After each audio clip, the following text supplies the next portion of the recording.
皆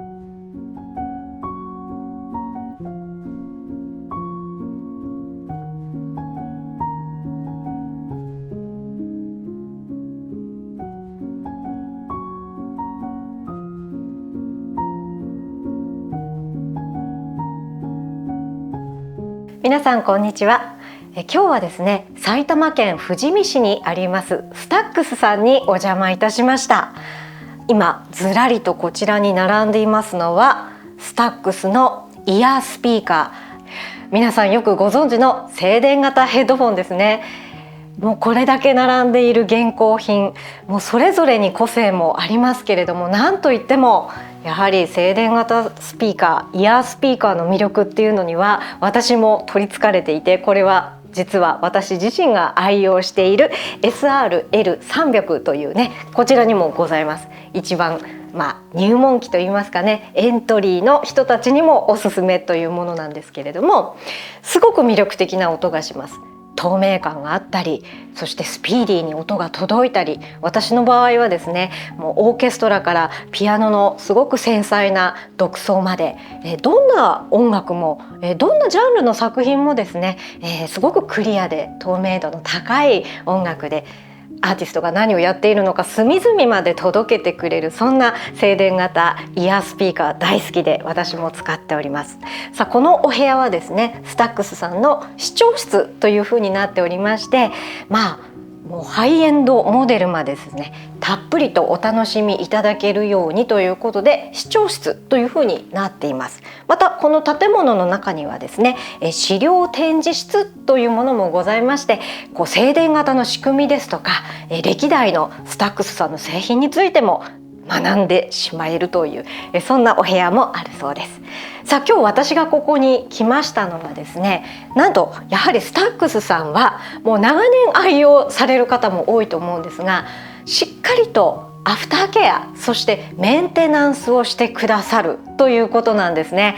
今日は私も大事に使っている SRL300 なんですけれども、日頃じゃあね、どんな風に扱えばいいのかとか、どんなメンテナンスを自分でもできるのか、そしてどっか悪いところはないのか、そんなところもお話を伺いながら、皆さんの製品がどんな風に預かってもらってどう蘇るのか、そんなあたりもお話を伺っていきたいと思っています。今こちらはですね、スタックスさんのサービス課というところにやってきたんですが、ご覧の通り今エンジニアの方がですね、壊れたものですとか、少しメンテナンスが必要なものをこちらで丁寧に一つ一つケアをしているというところなんですね。今日はエンジニアの方にもお話を伺ってみたいと思います。作業中すいません。はい、どうもよろしくお願いいたします。今これはどういう作業なさっていらっしゃるんですか？SR303 というイヤースピーカーの四角いモデルなんですけれども、それ、10年以上経ってると思います。それのリアカバーの後ろについてるこの薄いスポンジ、スコットフィルターと呼ばれるものをつけています。これを取り替えてるっていうこと？取り替えてつけたんですね。これが10年ぐらい経ってくると、やっぱりボロボロになってくるんですね。でこれは音質的に影響があるものなので変えてるんですね。このモデルの場合はですね、最近のモデルはもうこのスポンジがもうついておりません。そうなんですね。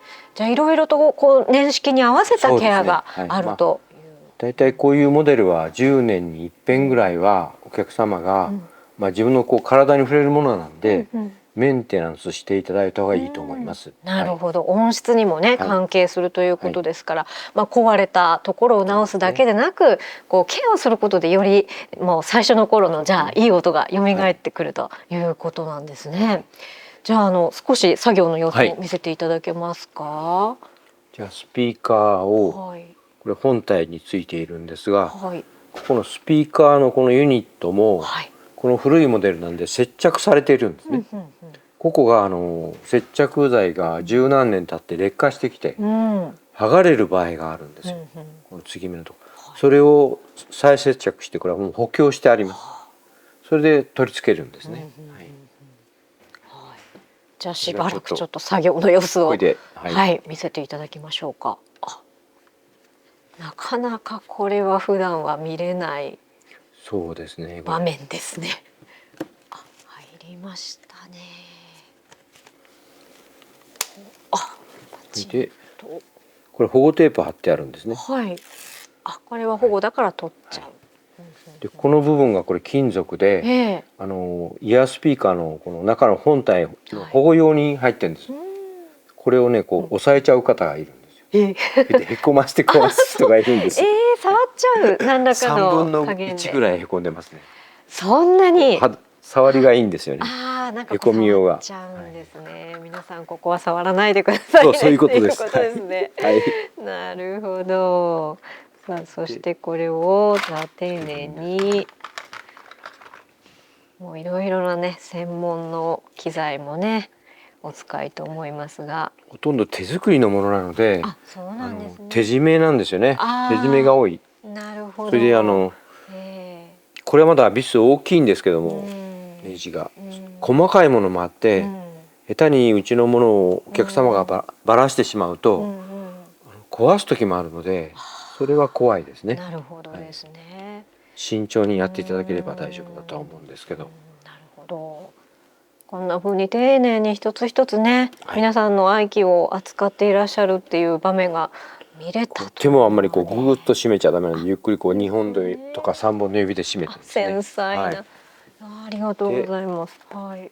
これはイヤーパッドという部品がありまして、こちら側ついてる形なんですけども、もう本当に皮膚に触れる場所というか、この部分も傷んでくるので、一番汚れやすいので、交換を早めにした方がいい。そうなんですね。これはもう一つ機能があって、このスピーカーの後ろにも音が出て、前にも音が出て、こっち側にも出てて、これ耳側を聞いてるんですね。そうですね。こっち側は位相が逆なんですよ。で低い 100Hz とかだと波長が 3.6 メートルぐらいあって、逆位相でこう出てるので、このイヤーパッドできちっと密閉をされていないと打ち消し合って音がおかしくなる。なるほど。だからイヤーパッドはすごく大事な役目を持ってるので、そのためにこうやっぱり硬くなったり、こう緩んでくるとやっぱり交換をした方がいいと思います。柔らかみがなくなるとダメなんですね。なるほどですね。これどのくらいの頻度でこう変えるといいとかあるんですか？やっぱり10年ぐらいだと思う。使い方によりますよね。なるほどね。でも10年はいけるっていうか、このモデルはこれ合成のものなので、革のものを使ってて、例えば丸い高級なこうやつの革の場合は、私なんかの場合自分のやつ使ってるのは2年ぐらいしか持たない。そうですか。本革だとまたこう汚れてやっぱりこう吸い込むんですよ。汚れを革って吸い取るんですよ。だからこういう木綿の生地でこう空拭きするのが一番いい。水で拭いちゃダメなんですよ。これは拭いていいんですよ。合成だから。革は水で拭くと固まっちゃうので。本当に使用頻度とかその方のね使い方とかにもよると思いますけど、でもこうやってやっぱりケアしないと音質もねやっぱり影響しちゃうということですから、結局ご自分が使っているものなので、ご自分でメンテをちょっと見てやっていただくと長持ちするかもしれないなっていう範囲ですよね。なるほどですね。実は今日ちょっとマイスタックスを持ってきたんですね。こちら私2年ほど前くらいに購入させていただきまして、すごい大事に使ってますし、で私あんまり大きい音で聞くのが苦手なので、割と夜中とかに静かに聞きたい時にすごいこれ愛してやまないものなんで、そんなにこう乱暴な使い方もしてないし、大丈夫じゃないかなと思うんですけど、一応ちょっとこう見ていただいてもいいですか、様子を。傷んでないですよ。よかったです。傷んでないです。あんまり。よかったです。ヘッドパッドもね、こうよれてくるんですよ。そうなんですね。私スタックスさんのこういうのあるじゃないですか。スタンドにいつも使わない時にはかけて。ここはなんていうんですか、剥げてくるんですね。そうですか。で、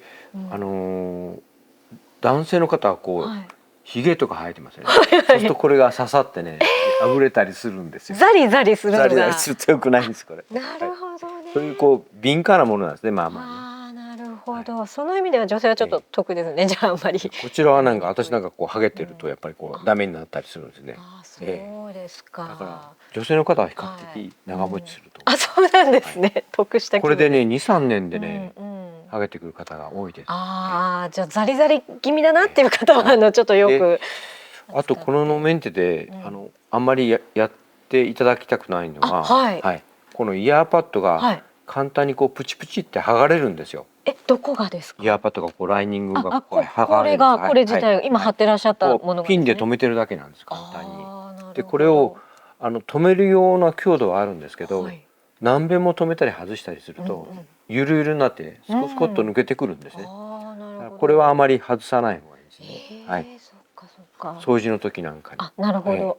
掃除のことをお伺いしたくて、実は私日頃大丈夫ですか？これレコードをこうやるような。これ柔らかいから大丈夫です。大丈夫です。レコード版やっていいやつ。ただここはやらない方がいいですね。やってたまずい。ここのそうですか。いやスピーカー取ってもらえます？ありがとうございます。はい。このスピーカーに近いものがこれなんですね。でこれちょっと裏破れてますけども古いやつなんで、この裏にあるここの部分ですね。これ同じものがついてるんですけども、電極があってその上に保護用の防湿膜っていうのはものすごく薄い膜でついてるんですよ。で中にこう振動膜この間にあるんですけどもう一つ、これがさっき言った防湿膜ってこっち側の分なんです。すぐ破れちゃうものなんですよ。なんでそのものがついてるかっていうと、この電極自体がそういう高圧がかかってて電圧高いので、昔のテレビのブラウン管みたいに異物を吸い込みやすくなってるんですよ。かかってる間はこの中にこの保護膜がないと中に異物が入っちゃうんですよ。ゴミを吸い取るみたいに。だからこれは必ずついてなきゃいけないんです。ただしこれは音の邪魔をしちゃいけないので、出てくる音をいい音で聞かせるために邪魔をしちゃいけないので、ものすごく薄くて弱く作られてるんですよ。なるほど。だからものすごく薄くて弱いので、指でこうやって触るだけでも破けるんです。だからやるとしたらこういうものでやらずに危ない中まで行くといけないので、こういうのでこういうイメージ。これカメラのこれついてるのはダメでこう遠くからこうシュッシュッとこっち側も同じようにこっちはまあついてるから違うかもしれないね。なるほど。私じゃあほこりをなんて思ってこれグッて入れてこんなことやってましたけど、やっちゃいけない NG やってました。ひどい人は吸い取り機掃除機でバショってやって一瞬で終わりっていう人もいます。うわ、絶対やっちゃいけないですね。それがあります。そうですか。高いのも全部同じで、この薄い膜がこっちとこっちが両側にあって、それで保護して止めてる。今もう破れてますけど、これまあ不具合品なのでこういうふうに破れてるけど、こんなふうに破れてくるんですよ。やりすぎると危ないですね。そうするともう中にほこりゴミが入って、もう生命的にはこれおしまいで新しいのがいる。なるほどですね。これまあまあ大事なことなので、お客様には先の尖ったものでやるとかそういうのダメで、あとこういう本当にこう柔らかい風だけで吹き飛ばしてもらう。吸い取りもダメです。これダメでしたよ。失敗。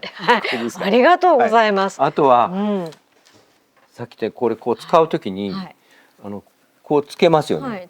でこう手でパコパコっと押したり、片手でこうにピュッと外したりすると、これ外側と内側がこれで完全に密閉されているので、ここにこっちでグッと外して残ったりすると、ここにこの手の力がものに圧力としてかかるんです。気圧として。で1気圧以上にこっちが高くなるので、そうすると中の振動膜が真ん中で境にあるので、外側に思いっきり膨れるんですよ。この力で、手の力で。よくないですね。そんなには壊れない。これは壊れないですよ。寿命が短くなるし、音にも影響があるので、要するに重要なカメラと同じですごい精密な部分がここに入っているので、レンズを扱うように大事にこう両手で持って扱っていただきたい。片手でなんかしようなんてことはダメと。こうやってこう押さえるのもダメですよ。だからこうやってつけっぱなしでこう押さえると、ここでこの圧力が気圧が変化しちゃうから、もう本当にこういう風に。でただガムを噛みながら聞くとここの圧力が変わるので、体積が変わるわけではい、そうすると動くんですよやっぱり心動脈が。だけどそれはそんなに影響はない。そこまでではない。そういう力じゃないから。はいはいはい。コンデンサってねそういう弱みはあるんですよ。ものすごい薄い1ミクロン1000分の1ミリちょっとの厚みのものが丈夫ですけどあるんです。それをこう風船みたいに膨らましちゃうとダメなんですね。なるほどですね。手の力なんだね。それはお客さんにもねたまに言います。それともう一つは、はい、これの大事なのはこう置いておくとき、保存しておくときとかそういうときに、夏の日の暑い2階の部屋、人間がこうなかなかこう10分ぐらいしかいられないような場所、そういうところでは、あまり長いこと置かない方がいいです。まずい。それはあれですか。それはね、隣の部屋で作ってますよね。心動脈手作りでこうやって。手作りで皆さん作ってるんですけど、作るために何が必要かというと貼り付けやすさなんですよ。丈夫さじゃないですよ接着剤の。貼り付けやすい接着剤がいいんですよ。なるほど。そうするとどっちかというと両面テープに近いもので貼り付けてるんですね。だから温度に弱いんですよ。熱に弱い。人間がこういらないサウナのような温度とかそういう温度が来ると、だんだんにドロドロになって溶けてきて心動脈が丈夫ですけど破れているか剥げてくるというか、そういう感じになるので、それもやめた方がいいですね。夏の終わりぐらい今ぐらいが、この心動脈が壊れたっていう話が多いんです。夏の後、夏の暑さでやられてるものが多いと考えているんです。なるほどですね。じゃあこうもう締め切ってもう温度が高くなっちゃうようなお部屋にずっと置きっぱなし。1階の部屋に置いていただく。1階がいいですね。あと温度に弱いのはこれアンプも同じで、アンプはこれうちの場合音質を良くするために永久増幅っていうアンプを使ってるんですね。だから40ワット50ワット常に中から熱が出てくるので、いつも出てるのでこう密閉された中に置いちゃうと、中で温度がこもって、で温度がこもって高くなると電子部品って寿命が短くなるんですよ。このアンプは専用のイヤースピーカー専用のアンプなんですね。で真空管とソリッドステートのタイプが2種類あるんですけども、コンデンサースピーカーを駆動するようなので非常に高圧で動いてます。高い電圧の信号が入ってます。それとあと真空管タイプの場合はこの真空管が寿命があります。でこの寿命はだいたい電源をオンにして真空管が動いている状態で3000から5000時間。そうすると1日1時間使うと10年で360時間3600時間になって寿命に近くなってくるんですよ。だけど、壊れるまで使えないことはないので、壊れてノイズが出るとか音が出なくなったらそのままで使わずに片方だけ出てても使わずに修理にすぐ出していただいて交換した方がいいと思います。これはもう寿命なので壊れても仕方ないんですね。であともう一つがここの電解コンデンサがさっき言ったやつなんですけども、やっぱりこれも寿命があるものです。他もありますけども寿命が短いものですね。でこれは105度頻で105度のところに置いて2000時間で、例えば95度10度低いところに置くと4000時間持ちます。で2倍2倍に組んで例えば85度にすると8000時間持ちます。だからそういう低い温度でできるだけ使う方がいいので、この全体がこう下から空気を吸って上に吐き出してますので40ワットの熱をなるべく中にこもらないようなところ、上5センチ以上開ける、そういうのを考えて使っていただくと長持ちします。なるほどですね。いずれにしてももう高温のところはもう避けましょうという、もう人間が気持ちよく過ごせるようなお部屋でこちらも扱っていただきたい。下手にラックに入れないでこう、通風のいいところで使っていただくのが一番いい。風通しは大事なんですね。でこれ湿度にも弱いのでやっぱり風通しがいいところには置いた方がいいですね。あまり覆わない方がいいです。冬なんかはねこう覆ってもいいと思うんですけど、特に夏はここでこう汗とかかきますよね。そうですね。その時は拭いてあげるのと、拭いて、よく風通しのいいように大事に箱にギュギュしまっちゃったらいけないよってことですね。カビ生やした人がいます。本当に生えますからこれ。そうですね。繊細ですけども、その分きちんとメンテをしていれば長くいい音をずっと楽しんでもらえるっていうことで。寿命はね、お客様にも言ってるんですけど、10年使って一番いいぐらいの音になって、20年使うとそろそろ悪くなってきて、もういつ壊れてもおかしくないかなっていうぐらいになってる。じゃあ20年までは元気にいけるといいかなっていう感じですかね。ちなみにね、めちゃめちゃ運のいい人は50年ぐらい生きてる。50年、すごいですね。そんな感じです。なるほど。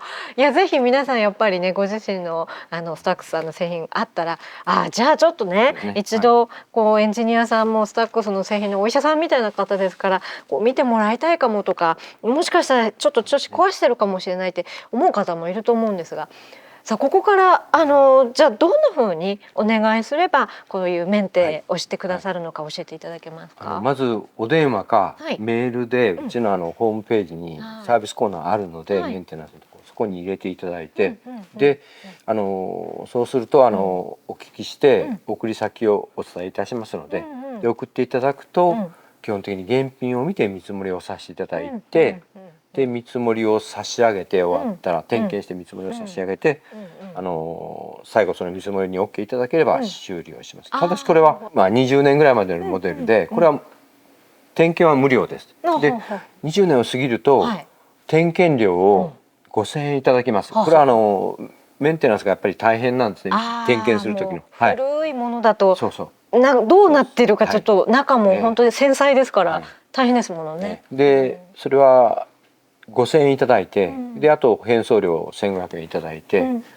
消費税はちょっと入ってませんけど、それぐらいの値段6500円ぐらいで、点検だけだったら返送させて、それでその20年以内のモデルは点検だけは無償なので、もしそれで修理しないということになったら申し訳ないですけど着払いでこちら料金いただけませんので送り返させてやる、そういう形になると思う。じゃあその点検の段階で本当にじゃあどういうところが具体的に調子が崩してるのか大丈夫なのかっていうのは見て、もうここの部品は変えた方がいいかもしれないっていう項目はじゃあきちんと車検みたいに出していただいて、でこれを直すんだったらこれいくらぐらいかかりますよみたいな本当に分かりやすい形で。それともう一つは、高すぎる修理もあるんですね。やっぱり修理っていうのは個人でいろいろなものを一つ一つやるので量産よりは高く絶対ついちゃうんです。部品とか全部入れると、こちらのモデルが修理前の007というモデルです。約 SR007 というものです。約15年から20年ぐらい経っております。で一応こういうふうにできてて、このイヤーパッドが本来ついてるんです。外してあるんですよ、見積もるために点検して。でこれの形の最終形っていうのはこれが修理が終わったモデルです。こういうふうにもう本当にこんなに立っててもピカピカになるんですよ。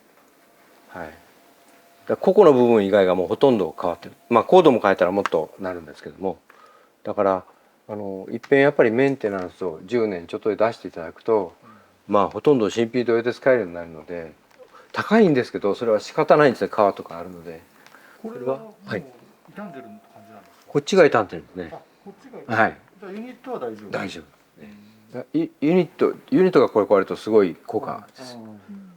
じゃあこの交換した修理品はパッドを交換した。パッドとここら辺も全部。これがそのままですね。そうです。じゃあ外装車の車体取っ換えるようなもんですね。そうです。もうこのアルミの部分が残るぐらいで、だからすごい綺麗なのでお客様もびっくりなんですよ。大体これでおいくらぐらいかかるんですか。これいくらでしたっけ？7、8万、6、7万かかるかな。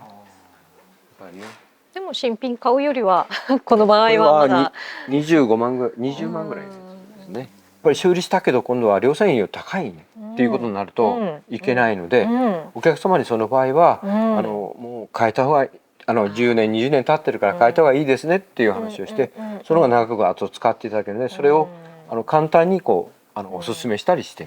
じゃあね、大事にされてきたものを長く使いたいっていうのも大事ですけど、もし本当に完璧に直すとしたらもう言ってしまったら新製品を買っちゃう方が安くもなり、もしかしたら音もいいかもしれないよっていうことは音はですね、間違いなく10年20年経つと、その20年前の時代にはその周りのものに対して優先する音があったとすると、そうすると今の20年ってかなり進化してるんです。そうですよね、いろいろな。今のやつの方がいいのは間違いないと思います。でただ好みはあるので、必ず弊社の視聴室とかどっかで聞いていただいてご購入されるのがいい。そうですね、はい、そうですよね。だからお持ちのね機材との相性もあると思いますしね、だからそういったこうねご相談いろいろ乗っていただけるっていうのは安心かもしれないですね。というわけなので見積もりまでは20年くらい前のものでしたら無料でね全て点検丁寧にしていただけるということなので、ちょっとおかしいかなと思ったらぜひねご相談いただけたらと思います。はい、こちらはですねスタックスの歴史資料館というお部屋の前に来ました。こちらと先ほどの視聴室はですね、お客様がどなたでも事前に申し込みをしていただければご予約ということで、誰でも見学ができるということなんですね。では早速中に入ってみましょう。さあこちらねスタックスといえば静電型、どういう仕組みなのかっていうことが分かりやすくねこうパネルになっていたりしますよね。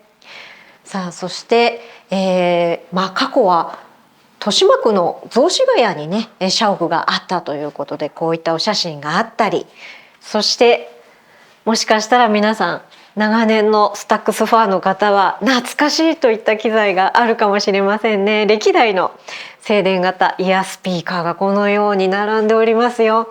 ね、シグマとかオメガとか、もう今につながる製品の、形状であるとか機能面のところ、仕様なんかも詳しくパネルで書いてありますのでね、ぜひご覧いただきたいと思います。